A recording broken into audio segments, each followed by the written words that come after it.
later. We are, we'll actually take it from the top of Kuf Chesed base.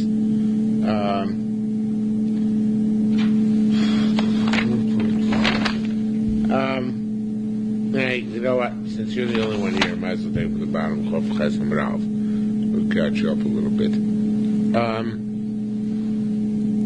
The third line from the bottom. Rabbi Ba and Rabbi Yehuda b'Shem Shmuel both said, anytime two people require an individual, a defendant, to pay money, in other words, they find him liable to pay, one witness will require him to take an oath. This is a basic principle. Two witnesses you pay, one witness you must swear. Okay? You're the defendant. It's always the principle throughout Torah, with the rare exception. So, so they ask the question,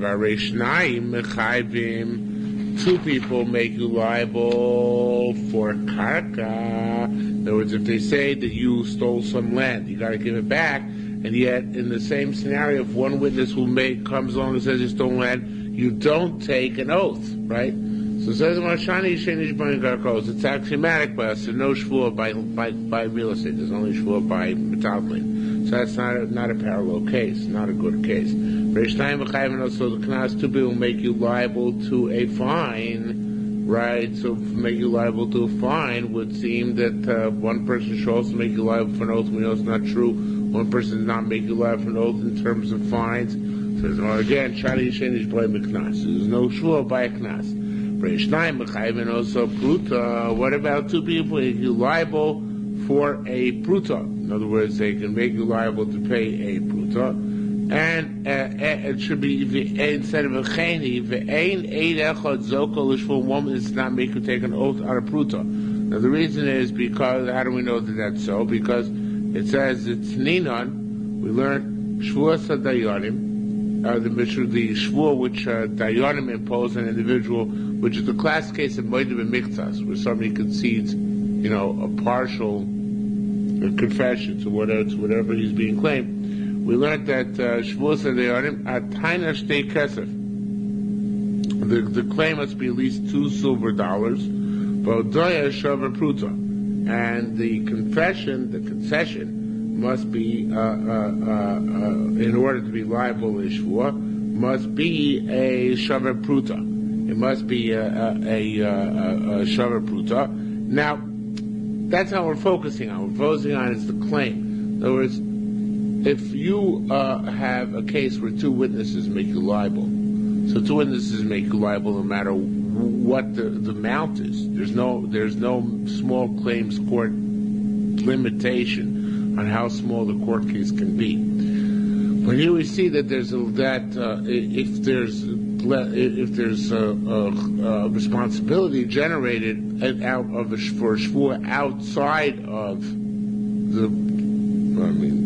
instead of 2 eidim, so then you need to have at least a claim of $2 silver. It's not enough to have a claim of a pruta. So we see that whatever 2 eidim do, 1 aid can't require shvuah in that case, because 2 eidim require you to pay even on as low a sum as a pruta, whereas one witness will not require to take a shvuah unless it's a minimum of a $2 claim. So we see that minimum applies by one witness, whereas it doesn't apply by 2 witnesses. So it says the Gemara, our Mishnah is talking about when you take a shvuah on your own say so. But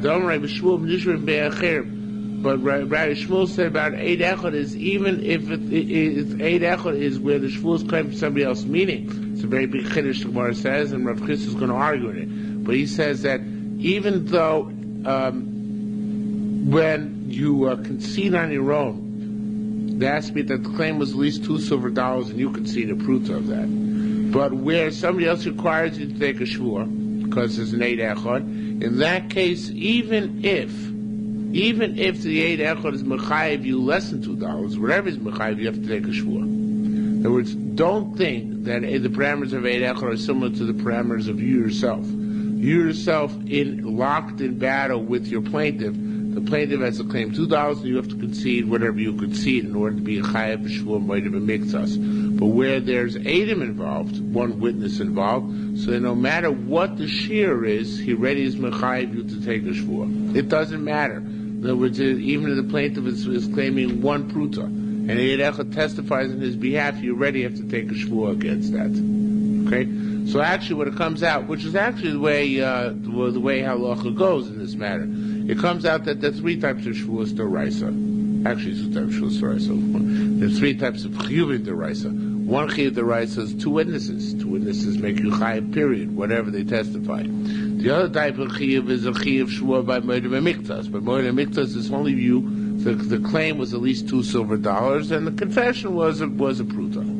By a case of Eid Echad, no matter what the size of the claim is, you still have to take a shvuah. Again, these are all d'oraisa. Okay, that's what this the Rav Shmuel says. Rav Chisda Chavruse Plige. Rav Chisda and his friends argue. This is what we got up to actually last night. Chisda and his friends argue. They say Shavuos Dayanim Kol Shavuos Dayanim. When it says Shavuos Dayanim, there has to be a minimum of a $2 silver claim. That means all Shavuos Dayanim, meaning even the shvuah of an Eid taken when Eid Echad comes, there's got to be a minimum of a $2 claim. Without the $2 claim, the shvuah doesn't start. So actually, shvuah does, even though when real witnesses come, there's no small claims court limit down, right? There's no minimum. When we're talking about a case, however, where there's shvuah involved, then according to Rav Chisda, then there is a limit down. The limit down is $2. Well, it makes sense from logical thing. Otherwise, you have frivolous claims all the time. Single witnesses will come and they'll tie up the court.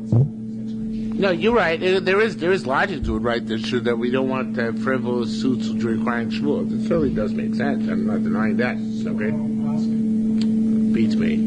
I don't remember. I think we pass on the Eid Echad no matter what, but I'm not sure about that. Says Mara, lo shani pi acherim. It makes no shouldn't call shvuos adayonim. One second. Ben shomer mi piv. Ben mi pi acherim. I'm missing here. Maybe acherim.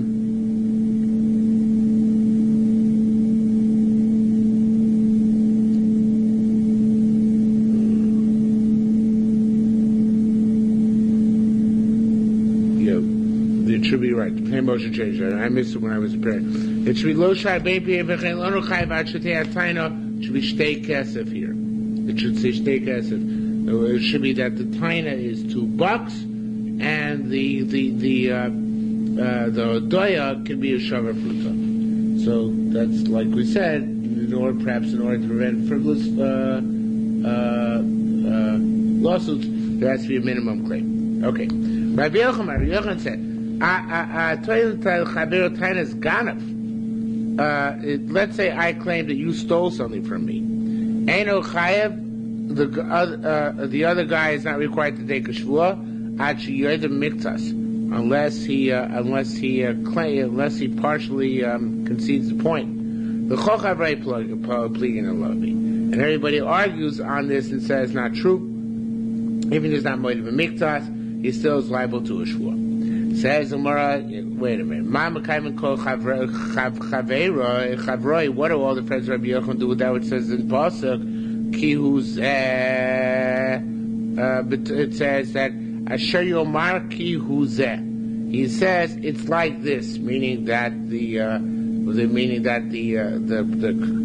defendant gives a story. It's moed b'miktas, not completely.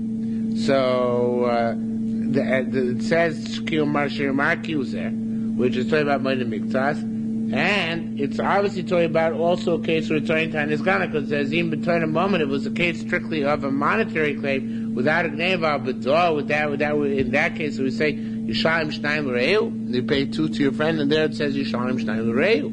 There it says it's talking about a case that parsha in Shmos, actually in this week's parsha, it says you pay double. So if it talks about paying double, it must be a case of Toyin Tan Nizgana. You say the other guy stole from you. Shomer. You claim the Shomer stole the object which was given to him. That's right.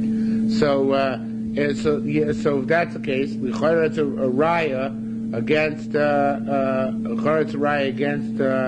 chaverim. The chaverim say that you don't have to be mighty mixes in order to be liable for a shvuah and toyin and iskanav. Yet the parsha seem to imply that the two things are connected. Mighty mixes and toyin and iskanav. Says the Gemara in the answer, Beiruve parshas ishkan.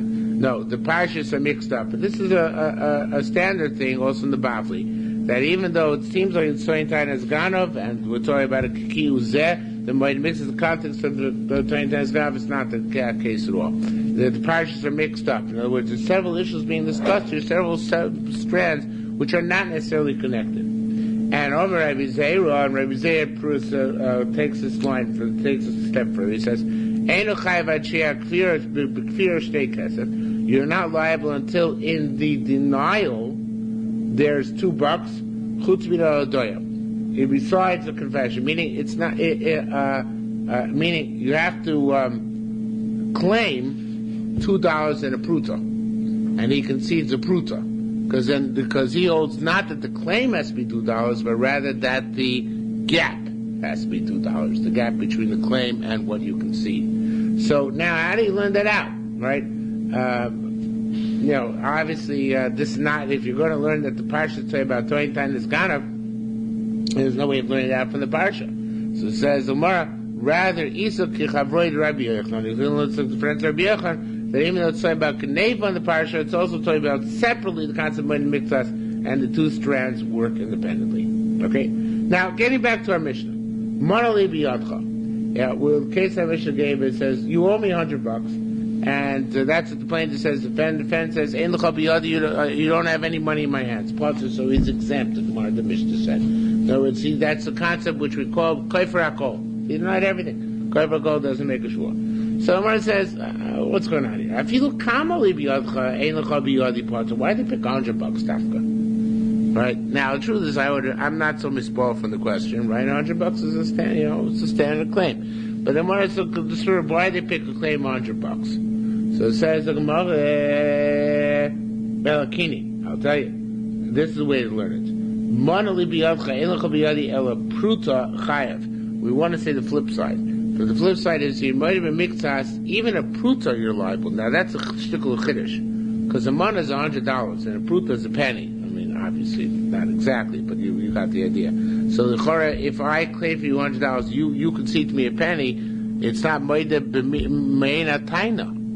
I claim for you apples and you concede to me oranges, and that's not the same continuum. So therefore, there should be no shvuah, because shvuah is only meina miktas hataina. And here the taina was different. Gemara is saying maybe the taina is different than the response, right? So it says the Gemara,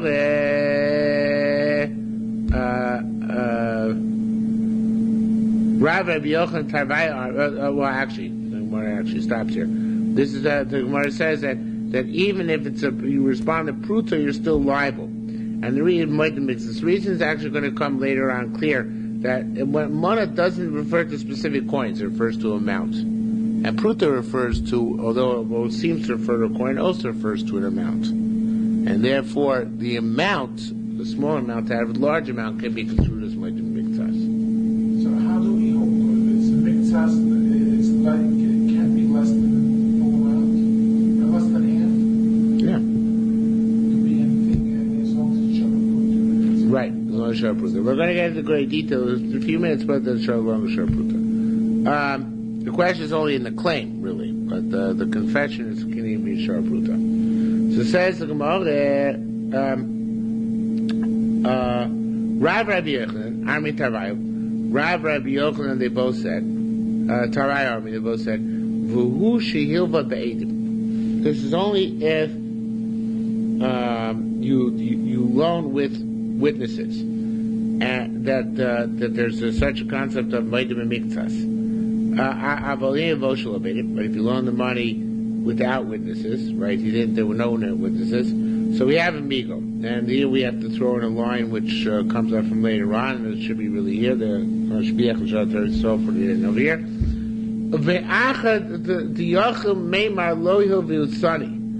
He's got a migo. He could say, since he could have said, you didn't loan me the money, So he's believed to say, Yochel Meimarle, you can say, that you owe me the money and I paid you back 50%. The fascinating thing, if there's no Edom around here, it's a Migo. He could have denied the whole business, right? Could have denied the whole loan. So Moed Mixas believe because of the Migo. Right? Migo that he could have been Koy for Ekol. Right. So He wasn't Koy for Ekol. So why should Chai shiur? He isn't. He's only Chai shiur if they're Edom. Now, the Bavli actually rejects this. I think it's Rabbi, I forget who it was, Rabba or Rava. He says that's the classic, what kind of Migo is that? The classic Migo? The Oza, right.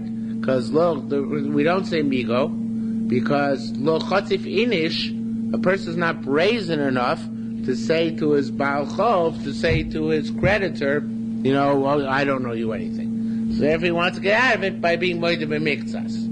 So, we don't give him Migo because we say he would not have taina that other taina. Nobody has that chutzpah. Nowadays, Baruch Hashem, people do.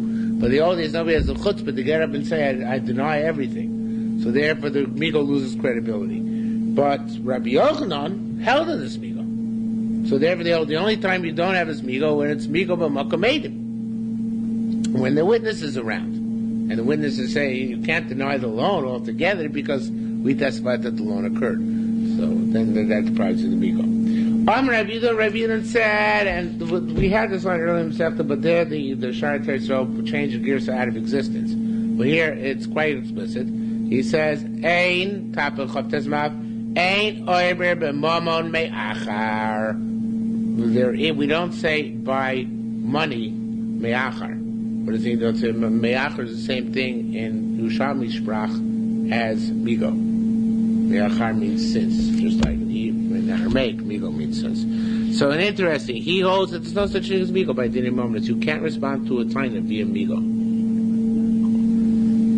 It's my Balikasa because it's not clear. And it doesn't say because it's Migo there also, or because there's a Chiyav Shvu involved. It just says no Migo by money. The Bavli holds there's no Migo Lahotzi. You can't use the Migo to extricate money, but here you can't even use the Migo to defend himself. It's an amazing concept. Right. The Or Samech is one where who says it's not Zeh is not apropos because there's no specific characteristic here which makes this unique from any other case. According to from this perspective, which is alluded to in the Yerushalmi at least. So that's why you want to say it's not just this case but universally. Okay? So it is an amazing concept of Migo B'Mom because the Bavli is full of Migo with the moments, but here he's saying that it's not shy of such a thing. How can I tell?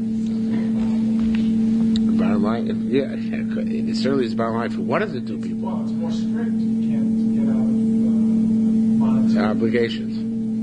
Okay. The word miyachol is repeated here, and then the whole next line is repeated. It's not necessary because we already learned it before. So let's skip down to line 3. Masisa pliga, a Mishnah argues on Rav and Rabbi Yochanan. Rabbi Yochanan said we don't say, we would say if there are no waiting, we would say migo. The Mishnah argues. Where's the Mishnah argue? Because it says, Mana libiyotcha, the plaintiff says, you'll $100. Amarlo, hain. He says, yes. The next day he says, Neuli, give me the $100 that you confess. Yes, say you owe me. And the defendant says, Nesativlach, I already gave them to you. Part 3 is exempt. He doesn't have to pay over again because he says, I gave it. He has the right to say, I gave it. Ein l'cha b'yodi. However, if he says, I don't own it, I don't have it, if you don't owe me I don't owe you anything, then he's chayav. Why is it chayav? Chore, you should have a migo. You should say, well, migo, they could have said, I paid you back. Believe me, if I say I don't owe you anything. Right? He's denying the existence of a loan. He's not denying the existence of, he is denying the existence of loan, right? And we don't believe him to deny the existence of loan, but most questions, let's give him migo. Since Migo, they could have said, I paid you back in the interim, so let's believe he says, I don't owe you any money to begin with.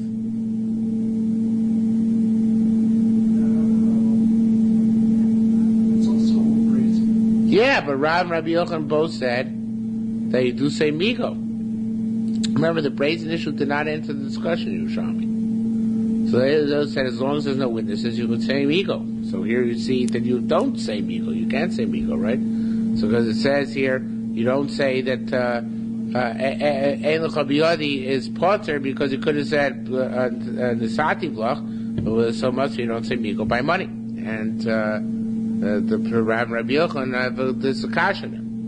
So the Gemara said I don't think the Gemara gives an answer here. The Gemara goes on to the next issue. Monali biyadcha, vein l'cha. Oh no. 1 second.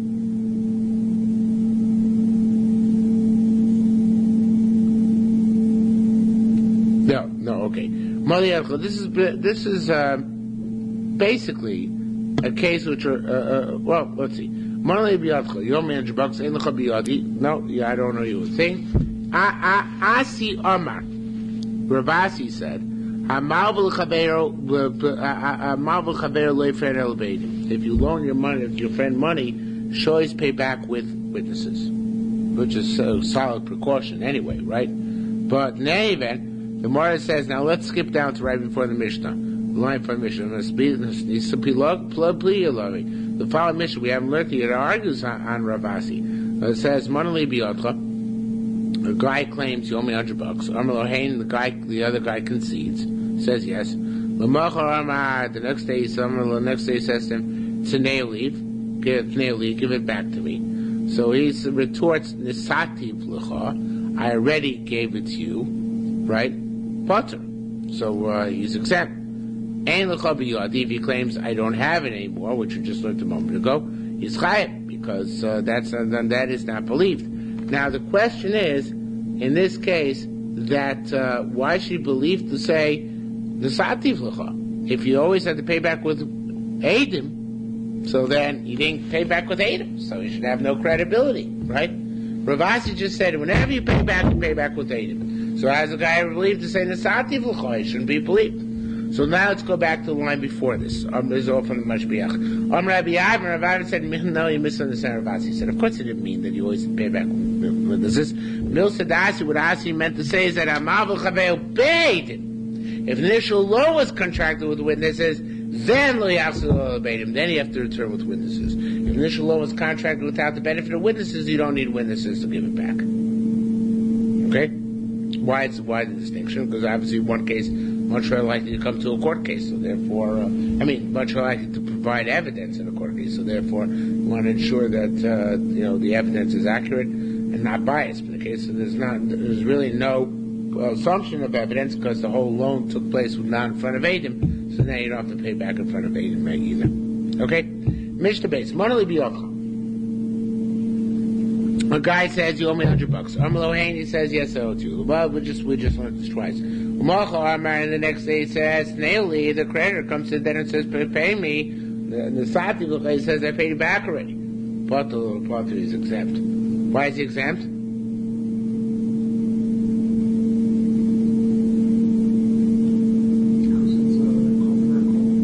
Excuse me? It's like a comfort call. He's denying, he's saying he doesn't owe you. Well, it's not called for a call, because call for a call is actually not believed at this point. It's not amigo. Not amigo, no. He has the right to call, but since the Rambavos Chaber Beidim ain't sorrowful for Beidim, he doesn't have to pay back the witnesses. Well, actually, it doesn't even matter if they're Eidim or not here. Since it doesn't matter what the principle is. Since there are no Eidim, right? So even if he confesses, he said he paid it back in the interim. Okay? He says, so as they say, and he's believed. It's not a bigel because it's not because of another taina. This taina itself is believed that I gave back to you. If he says, no, I don't know you anything, then he's liable because that denies the outcome of the case. Guy says, you owe me $100. Armalo, so he said, hey, I owe you $100. So the creditor says, I don't want you to pay back unless we're in front of witnesses. The next day, the creditor says, give it back to me. I already gave it to you. Chayiv has got to be paying back again, right? We should have heeded the warning and taken the stipulation seriously that he had to do it in front of Adam, and since he did not, so therefore he loses. Okay? Says more further. Witnesses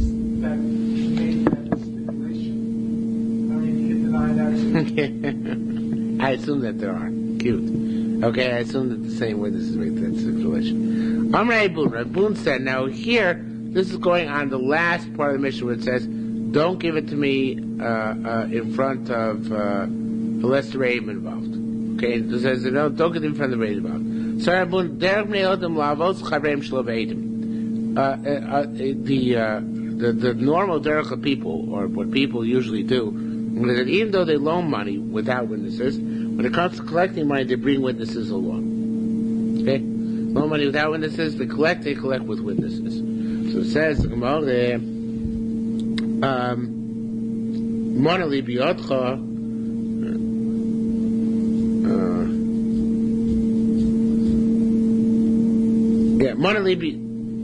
actually the Mashbiach gives a better pshat in that line.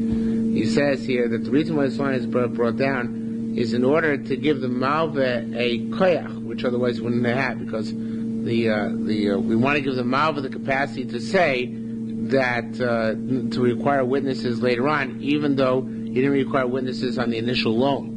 So how can you say that? The loiva said, well, you don't trust me. You trust me to begin with. Well, all of a sudden, don't you trust me and require Adam now? So that's what Rabbi Boone was coming to explain. That no, that's that's teva advorim. Teva advorim is you want to have, even if you didn't give the loan with witnesses, you want to have witnesses around at the time that the loan is paid back. And he's entitled to demand it. That's basically what he's saying. Okay? Says more weiter.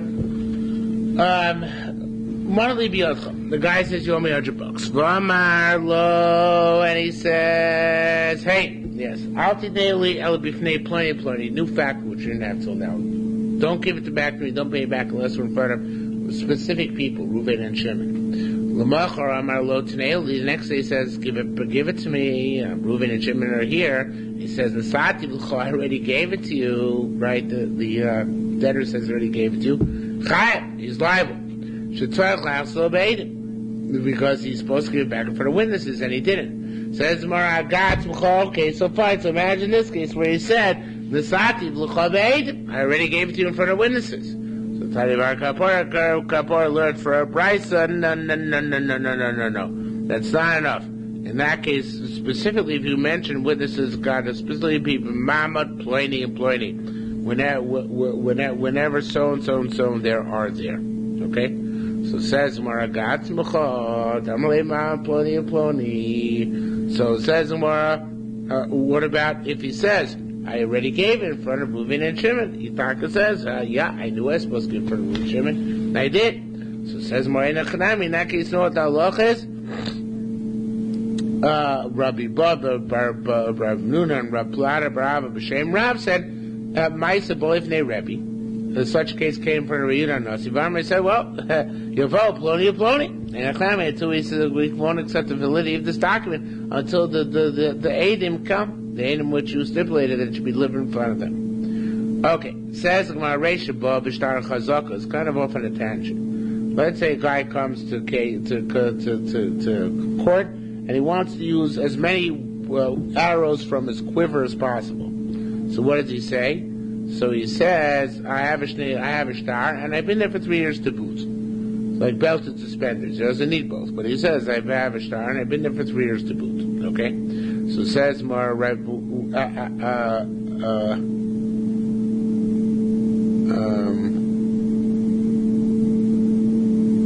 Mer B'Shtar,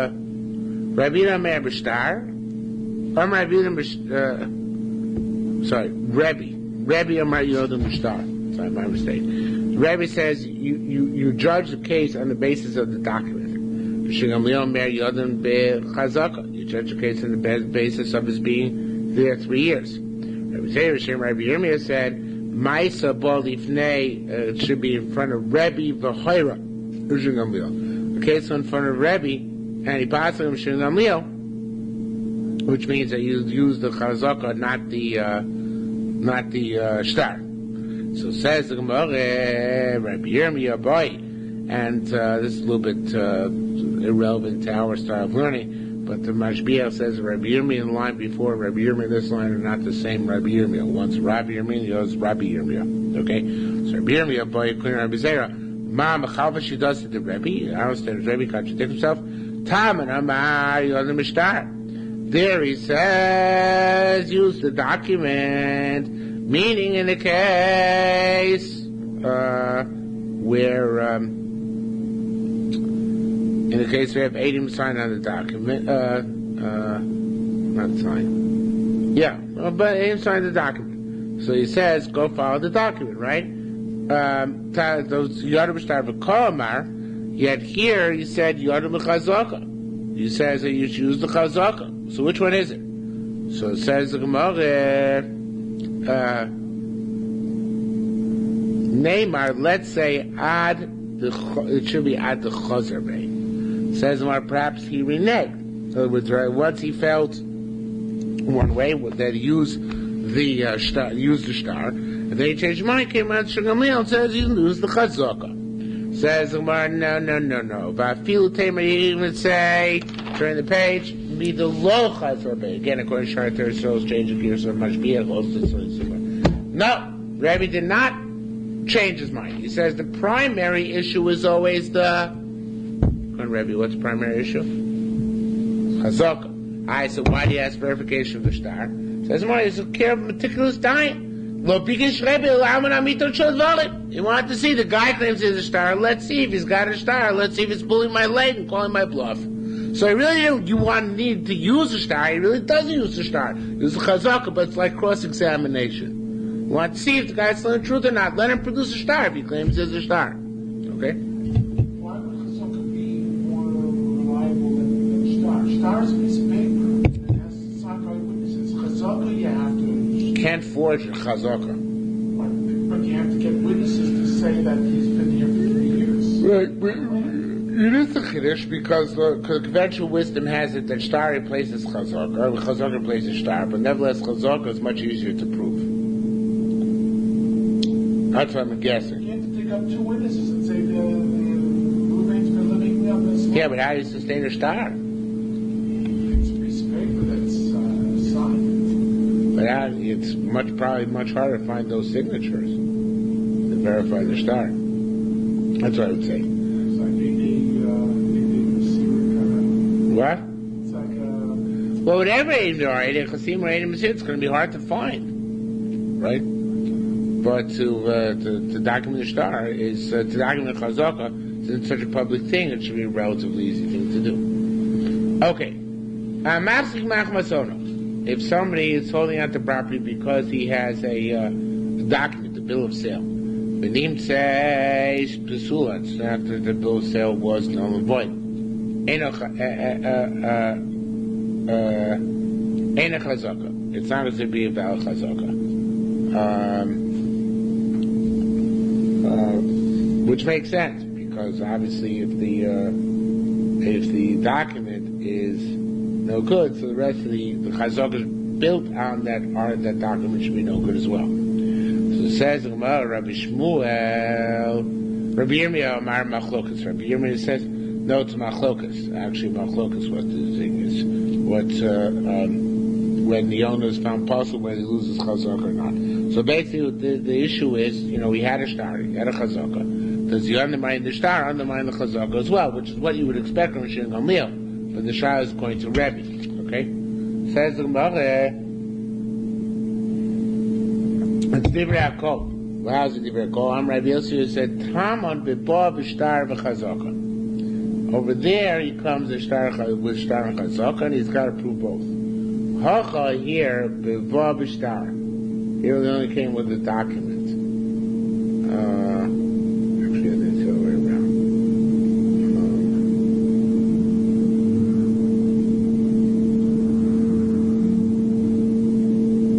Yeah, it's the other way around. Sorry. This is that Taman b'bo b'shtar chazaka means by the case which we brought down in Amrach.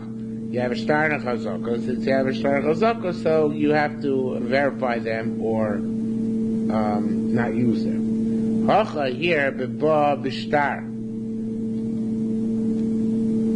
Here, no, I'm still wrong. I'm sorry. In the case over there, but the case of Machzik Machmasono, all he's got is a star, right? All he's got is a star. So therefore, what do you ask him to do? Oh, he has a star. produce a shtar, sustain the shtar. In the case where you have a person in shtar and chazaka, then Rebbe holds you have an option. You can use either one. Okay, so let's see it again. Rabbi Yirmiyah Amar Machlokas, whether the chazaka is valid or not. Rishmo Amar Rabbi Yosei Zera, Rabbi Yaakov Baruch Hashem, Rabbi Yaakov Vilna said Divrei Yaakov, who everybody agrees. How so? Rabbi Yosei said Tama Baba Shtar Chazaka, where you have an option between shtar and chazaka, so use whichever one works. Baba shtar, but here where you're coming specifically as a shtar, if the shtar doesn't work, then the whole thing falls. Okay? In other words, if there's only a shtar, not a chazaka, so you have to figure out whether the shtar is good or not. If the shtar is not good, obviously the whole chazaka falls. Rabbi Yehuda said, Taman, over there, it's kibbah, it's really explaining. Kibbah b'shtei kiteyedim. It's like he's coming with two sets of witnesses. Meaning that person shtar and chazaka, it's as if he's got two sets of witnesses, right? He can use either one. He's in a very good position. He can use whichever one, or at least as one opinion shows, you can use every one. But here, however, it should be kikoifer b'rayosov. Here, it's as if he's denying the very proofs that he has, right? If all he has is a star, I think I'm right about this.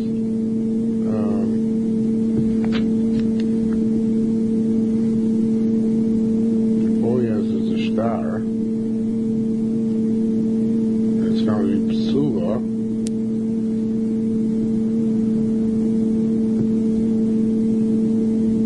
I think it's correct, Shop. I'm not 100% sure, but I think it's correct. So we say here if he comes if he came with the shtar and chazaka, so then it's like he has two sets of witnesses, and either one which works. Here, if it's the shtar is no good, so it's if he denies only raya, and therefore he can't do anything about it. Okay? Once the shtar is proven to be no good, which is the case over here, so then what's he going to do? It's as if all his rayas have been swept away, which makes sense. It's all logic, right? Right? Minus have Oreb l'Kalase. Right? Minus was the guarantor of his daughter-in-law's ksuba. V'avutaini kame Rabbi Chama, and they went to court in front of Rabbi Chama, and it should be Avuid Rabbi Yosha, who was the father of Rabbi Yosha, and in front of Bar Kapora. Okay, instead of what it says in front of us. Midahoida, once he confessed. Now, I guess he confessed that they were liable to his daughter-in-law for a ksuba.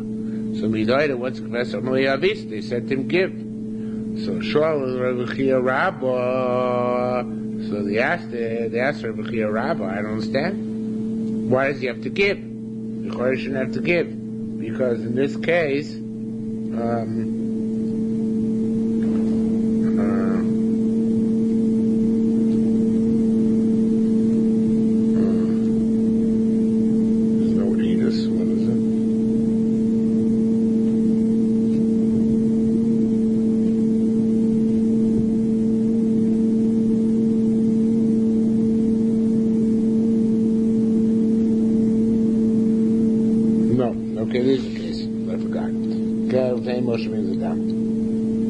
they said the basin paskin for Ryan Chama, they asked to pay his daughter-in-law for ksuba. So next he comes to basin and says, I already paid her. The man told him to pay, and he says, I already paid her. So do we believe him when he said he already paid or not? Okay? The Oreb said he already paid. So,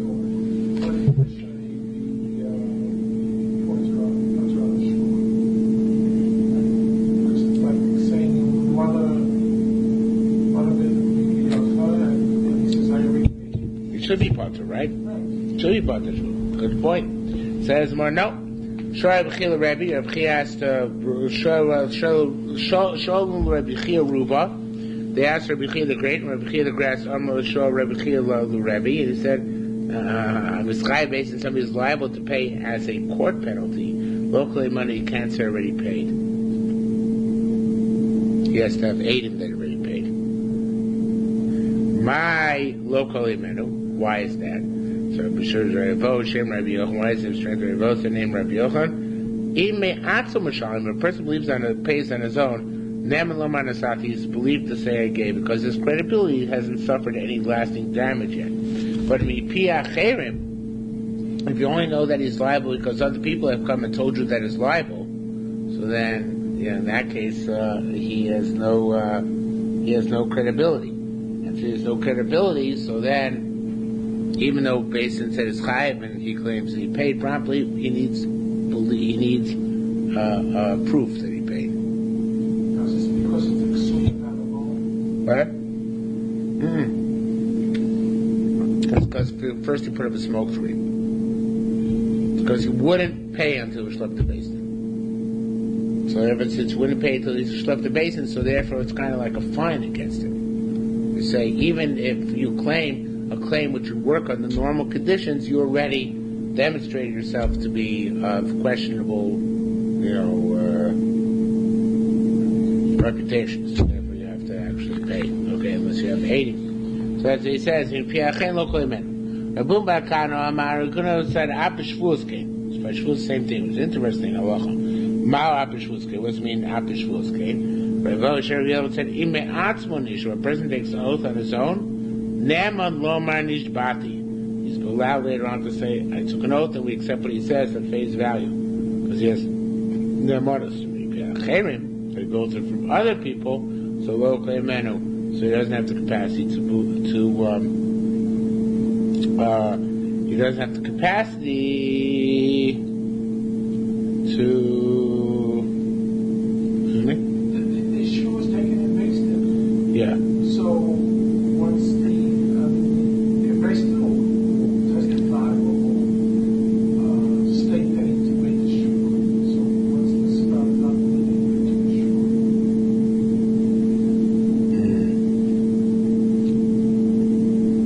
Yeah, I'm not sure which was work outside of Based-In. Maybe it says it took a shvuah in another court in another city.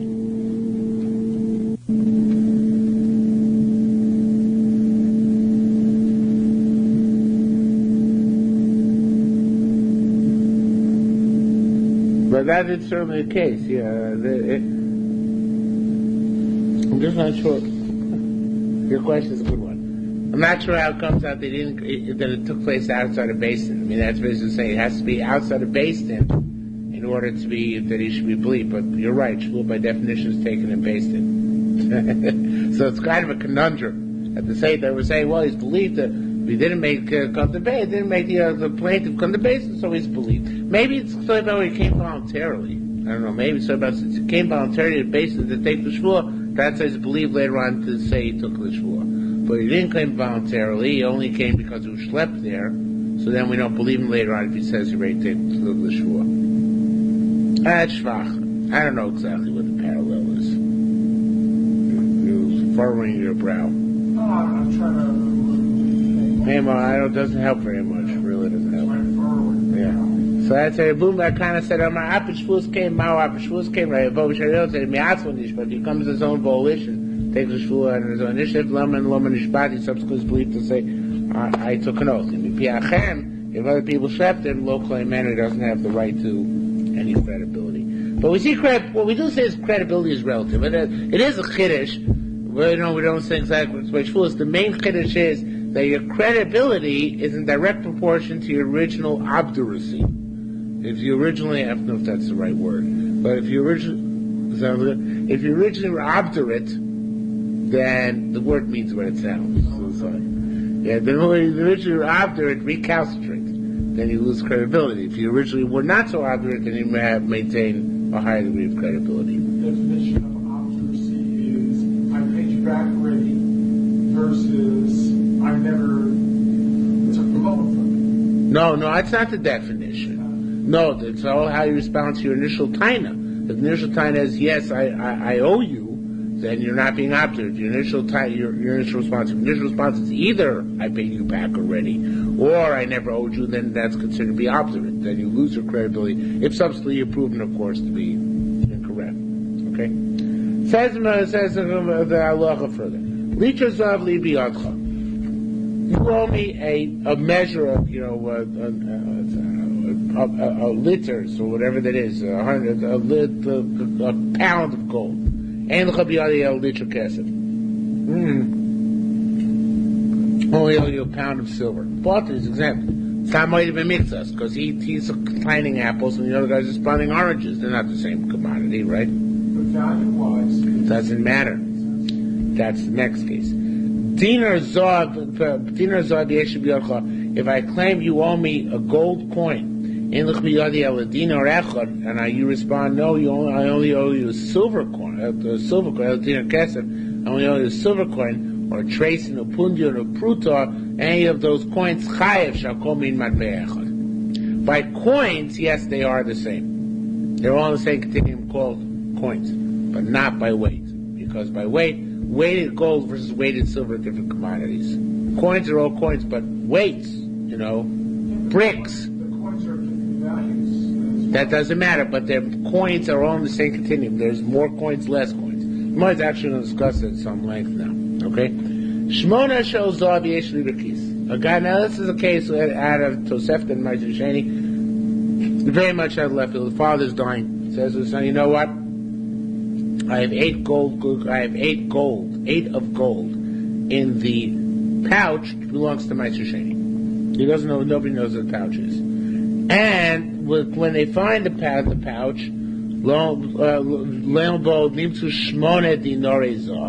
you find 8 coins of gold, or it should say here, it should say instead of what it says here actually, it should say first it should say Harei L'Sheni. That's considered that money is considered to be the Ma'aser Sheni money because he said 8 of gold. He didn't specify the size of coins. It came out to be 8 gold coins, so they're still doing Ma'aser Sheni.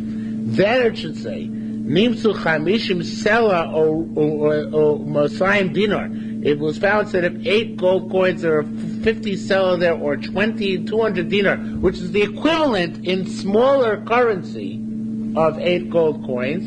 So in that case, it should, skipping down a line, Harei Eluchulin, they're chulin. Because Shel Zav means they're dafka gold. And what you found are coins of the same value, but not dafka gold. So therefore, there is no... There's not going to be whatever you left. What he was telling you about, it's not Ma'aser Sheni. Now, what about if a guy said Shmona dinare zav, stress on dinar, yesh lebekis, and I have in the Ma'aser Sheni wallet. Benimtu, in that case, you find that it's chamishim selo mosayim dinar, that's 50 dinar or 200 selo, which is the equivalent. So then, in that case, we say the Sharash throws in here. If a guy says similarly the same thing, a guy says chamishim selali. He says I have $50 in the purse, which is the same as $8. So he says instead of $8 gold dollars, he says $50. So nimtzu, if you find out then that it should be this all still not anymore masayim dinarim, you find out for 200 dinar or equivalent of 8 gold coins. And if the guy says masayim dinarim, he has $200 in the kids. It turns out to be 50. Now back in the more nimtzu chamishim sel turns to be 50 sel, or the 8 gold coins. Harei elu sheni is all Ma'aser Sheni. Because all these things, if you mention coins, $8, 8 golden dollars, not the same thing as 8 of gold. 8 of gold means dafka made of gold. $8 or 200 dinar or 50 sela, that means the value. And once you find the value, so already it's considered to be then Ma'aser Sheni money. Logical, right? So it doesn't have to be the exact. The same value, but not the same coinage. Because coins are all the same. Okay, coins are all the same continuum. Now, getting back to this. No, well, we'll get back to it now. Either one of us said now, or now everything will become clear. Lito Zav Libiyotcha. You owe me so we bring our Mishnah, right? Our Mishnah says, Lito Zav Libiyotcha, you owe me a gold slug. Ein l'cha b'yadei a liter kesef, you owe only a silver slug. But he's exempt, right? Because it's not a continuum. What about if he said, Dinar Zav? Now here everybody say it's very important. Here it says dinar, not dinarim. This threw me off. Before it was dinare, coins. Here it's dinor, coin. Okay, you see the difference? A yud, right? So I claim a dinar zav yeshiv yodcha, ve'en l'cha b'yadi el a dinar kesef, and you will respond, you don't know, not true, I don't know you a dinar zav, only know kesef, and then the tradition throws into all the things that before, pundio, puto, whatever it is, chayev, he's using the word chayev. So that's continuum already. Dinar zav is a gold coin. The other coins are also coins, it's a continuum. So says Moram Rabbi Yaakov Ravina said, "B'kadmeis initially I thought initially dinar zav. When you say dinar protrot, then it's dafka that, like prat, right? Specifically that. Can't be any other coin. Dinar zav, if you say gold coins, ain't on protrot. It's not specific. Okay? In other words, he thought there was a difference between with a yud and without a yud. Okay? Min mad, now here where the Shaita so throws in the whole thing, which you don't have. Min mad tani. Since it says back there in the Bryce we just learned, Shmona dinare zav yesh li bakis. The guy says he had 18 dinare zav. V'nimtza chamishim sela, turns out it was 50 sela, or 200 dinar. Hare elu sheni, it's considered meiser sheni. Adam Maraz teaches us. Oh, I made a mistake. Sorry, I made a mistake. No, protrot means the opposite word I said. Rabbi Yaakov Ravina said, "Because Avida mean dinar zav protrot means that dinar zav can include any specific coin, even prutos. Dinar zav and dinari zav ain't a protrot. You say dinare, then it doesn't include any coins. And from our mission price over back there, he proved that no, doesn't matter whether it's dinar or dinare, no matter what, as long as you don't say shells off, as long as you still in the word coin or coins, that means that even though the taina is of gold and the hodah is of silver, or for that matter bronze or copper, it doesn't matter because coins are the same continuum. Slugs are not. If you say shells of, you said 8 of gold. So even though that might constitute coins, but it's not gold coins. And certainly if you said litros of, which is a slug, it's not gold slug. Only if you say dinare or dinars of, then it could be any coin in response to the claim. Okay? So it says that ilumar dinare, however, Ilu amar dinare zahav zahuv yos. If you say dinare zahav of gold, then of course it means that if the claim is in dinare zahav zahuv, the response has been dinare zahav zahuv. If it's not, it's not going to mix us. Because there he fixed it, dafka gold coins, not any other kind of coin. Right? Ashkechtani Taka found a price which says dinar zahav zahuv. If the claim was in zahav zahuv and the response was in something else, taka poter. It's not considered to be more than makes us. Let's say he says it's a silver dollar, an actual silver dollar. Yeah. And you find dollar bill instead. So if he said actual, it's not more than makes us. So it's like the zahav zahuv. Right. Absolutely. Except there's no one who makes us anyway because he claimed a dollar and the other guy responded a dollar. No, I'm saying let's say from Meiser Sheni. Oh, from Meiser Sheni. Oh yeah, Taka wouldn't be Meiser Sheni, right? It'd be Chulin. Good point. Okay. Kurt voye libi orcha.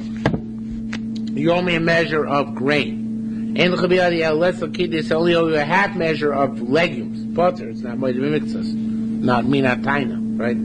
Apples and oranges. They didn't have apples and oranges in the old days. A pity. Pears libi orcha. You owe me fruit. And only owe you legumes, chayav. That gets money mixed with shakinis b'chal peros. Don't ask me why.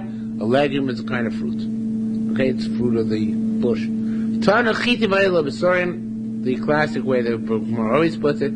I claim wheat and you concede. So barley potters, not minataina. Rav Gamliel b'chai. Rav Gamliel says no, it's considered to be enough of a chiv. It's considered to be a mother mitzvah. I tell you chaver kadish. Some of you claim from his friend, there's a mission also in Ksuvas, claims from his friend oil, or barrels of oil. Actually it says barrels oil barrels. It's going to come up in the Gemara. I mean, he concedes on the I don't know you the oil, but he concedes on the jugs. So I'm an Omer oil, he conceded to part of the claim. The claim was oil and jugs, and he conceded to the jugs, so he has to take a shvuah. No. This is not a concession. I'm also going to explain why. But it's not a concession. Even the say the Ikar Taina was not on the jugs at all, but really only on the oil of the jugs, on the contents. So it's not Minat Taina. Okay? Doesn't matter. That's not the Ikar of the. It's completely null and void. It's not what they're claiming. Aron Gamil said, "Run is the Ramon." Like what Ramon said, that the claim includes both jug and oil. Tano Kalim Karkos. If you make a claim on both Kalim and Karkos, he conceded on the Kalim and denied the Karkos, or vice versa, Karkos or Kafar Bekalim. It doesn't matter, Potter, because there's no shvuah and anything to do with Karka. I wonder why. Must be a good reason for it, but there's not. I never thought about the reasons. No shvuah and anything to do with Karka. Okay, so therefore, even though the Kalim, since it had part of the claim is no good, there's the claim falls. Vis-a-vis shvuah.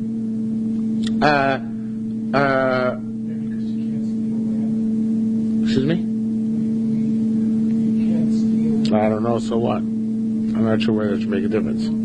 Okay, come up with something better. So it says where Kalim the mikzas kalim, but if the claim was on kalim and he conceded part of the kalim, chayav. And then if the claim was on kalim plus karkos and he conceded on part of the kalim, now he has to take a shvuah on the mikzas he's made, but also on the karkos. Because then which principle kicks in? Not here. It's called something else. You're right, but what's it called? Gilgul shvuah. Right, the shvuah rolls in. So that's the Gemara's language, not the Mishnah. Mishnah said, real estate, the metalthim make you cause you have to take a shvuah in real estate. Rabbi Yam Rabbi Yochanan. Rabbi Yam saying Rabbi Yochanan. This Gemara also, Ksubas reaction, Ksubas is a very complicated Gemara here. Not complicated because it's hard. Complicated because all the Gusos are messed up. So I'm not sure. We only have like 2. We're already over time. Let's see how we can do a couple more lines. Rabbi Abishai Rabbi Yochanan said, Rabbi Abishai Rabbi Yochanan. You claimed wheat. The guy could see the barley. But what if you claim wheat and barley? And he could see one of them? Everybody agrees it should be chayav. Obviously, Potter makes no sense. In that case, it's chayav. You claim wheat plus barley. You can see to one of them, so then everybody agrees that you're liable. Okay, still this does make sense, Potter. Now that I think about it, but everybody changes the gears to chayav. Hi, it's not going to be mixas. You were conceded on the entire right. You claim chitim plus arim, and you conceded on the chitim. So it's not way to mix us because you can see the whole claim on chitim, right? No, but since you didn't concede the claim on sorim, so therefore it's way to mix us. Okay, that's where the chay b'shvuah. Okay, now skip the next 2 lines, although we're just going to use fragments of them over the course of the next subsequently. Rabbi Chiv Rabbi Yochanan said, "Los." That was Rabbi Yamishim Rabbi Yochanan. Chiv said, "Los of the Rabbi Tano chitim lo b'soirim." He said, "Fakert." It's not just if you claim wheat and the other guy can see the barley. Say Potter,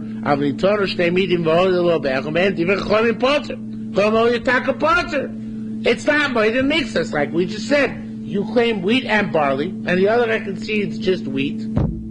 So it's not by the mix us because on the wheat he conceded everything, and the barley he denied everything. So if it's not by the mix us, would be to concede part of the wheat. A part of the barley, but not to concede that we deny the barley. Rabbi Avo, it should say here, Rabbi Avo, to take a look again, cunning pace of above. It should say, first of all, actually, it should say first, the Shaiter, so give Ephraim, bring down here. Not here, they bring down in Ksubas.